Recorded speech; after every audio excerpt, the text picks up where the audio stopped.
কাছাকাছি যে আছে স্লাম এরিয়া সব আছে, তো অ্যাডমিনিস্ট্রেশনের সঙ্গে যোগাযোগ করে বলছি, বিডিও এসডিও সাহেব সব যে আছে ওনাদের সঙ্গে কথা বলে আলোচনা করে দেখবেন कि কীভাবে সেফটি মেজার্স और জোরদার করা যায়।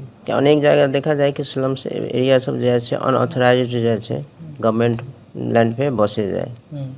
যদি গভর্নমেন্ট ল্যান্ড पे বসে থাকেন তো একটা সে এনক্রোচমেন্ট হয়ে যাচ্ছে, তো সেফটি মেজার্স কীভাবে নেওয়া যায় এটা আমরা দেখছি।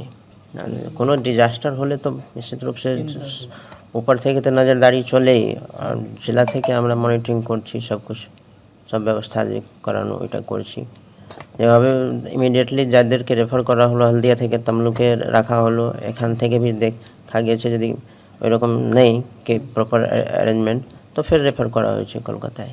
এখন কি হলদিয়া কর্তৃপক্ষ যে আছে HPCL ইন্টারনাল ইনকোয়ারি করাচ্ছে, ওরা তদন্ত করে ব্যবস্থা নেবে রেসপন্সিবল ব্যক্তিকে এগেনস্ট কেন এটা ইনসিডেন্ট হলো।